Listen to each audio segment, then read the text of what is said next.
Hi friends, இன்றைக்கி இட்லி தோசைக்கு ஒரு தக்காளி கிரேவி டேஸ்ட்டாக எப்படி செய்யறதுன்னு தான் பார்க்க போகிறோம். அதுக்கு ஒரு 4 தக்காளி எடுத்துக்கோங்க. அதை மேலே ஒரு 3 கீரி விட்டுக்கோங்க. ஏன்னா அப்போ தான் வேக வச்சு எடுக்கையில் தோல் ஈஸியாக வரும். வேக வச்சு தண்ணி ஊற்றி வேக வச்சுக்கோங்க குக்கரில். ஒரே ஒரு விசில் மட்டும் விடுங்க. ரொம்ப விட்டு அது குழஞ்சிரும். ஒரு விசில் மட்டும் எடுங்க. எடுத்து அந்த மேலே இருக்க அந்த தோலை மட்டும் எடுத்துருங்க. எடுத்து ஒரு மிக்சி ஜாரில் போட்டு அரைச்சிக்கலாம். அது மிக்சி ஜாரில் போட்டு நல்லா அரைச்சிடணும். நல்லா பேஸ்ட் மாதிரி அரைச்சிக்கணும். அரைச்சதுக்கப்புறம் ஒரு 2 ஸ்பூன் இல்லைன்னா 3 ஸ்பூன் எண்ணெய் விட்டுக்கோங்க. எண்ணெய் விட்டுட்டு அதில் கொஞ்சம் கடுகுளுந்தம்பருப்பு, அப்புறம் கருவேப்பிலை, அப்புறம் கொஞ்சம் நிறையாவே ஆனியன் எடுத்துக்கோங்க. கொஞ்சம் நிறையாவேவும் ஒரு 10 ஆனியன் எடுத்து அதை கட் பண்ணி எடுத்துக்கோங்க. கொஞ்சம் நிறைய ஆனியன் போட்டால் தான் அந்த டேஸ்ட் நல்லா கிடைக்கும். இது ஒரு நல்ல பொன்னிறமாக ஆகிற வரைக்கும் நல்லா வதக்கணும். எவ்வளோ தூரத்துக்கு நம்ம நல்லா வதக்குறோமோ அவ்வளோ தூரத்துக்கு டேஸ்ட்டு நல்லா நம்மளுக்கு கிடைக்கும்.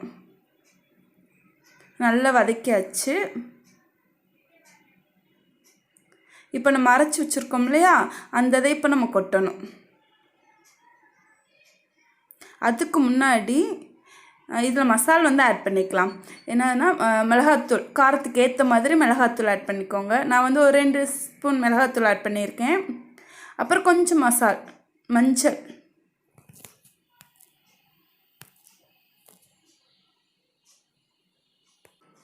இப்போ கொஞ்சம் உப்பு ஆட் பண்ணிக்கலாம். உப்பு ஆட் பண்ணிட்டு நல்லா இதை கிண்டி விட்டுக்கணும்.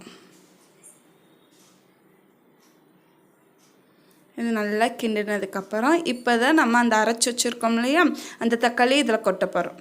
இப்போ இதை கொட்டியாச்சு. இதை நல்லா கிளறி விடணும். இதை நல்லா கிளறி விட்டு கொஞ்சம் தண்ணி ஆட் பண்ணிக்கோங்க. கொஞ்சம் தண்ணி ஆட் பண்ணிவிட்டு நல்லா கொதிக்க விடணும். அந்த பச்சை ஸ்மெல்லெல்லாம் போகணும். அந்த பச்சை ஸ்மெல்லாம் போகிற வரைக்கும் நல்லா கொதிக்க விட்டுக்கோங்க.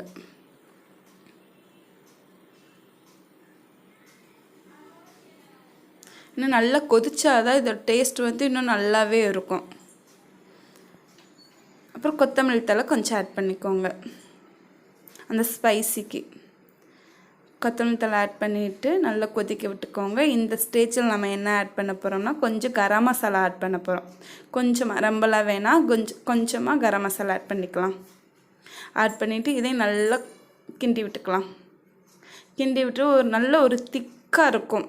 அந்த கலரே ஒரு நல்ல கலர்ஃபுல்லாக இருக்கும், நல்லா திக்காக இருக்கும். அந்த ஸ்டேஜ் வர வரைக்கும் நல்லா கொதிக்க விடணும். இப்போ நல்லா அந்த தக்காளி கிரேவி ரொம்பவே டேஸ்ட்டாக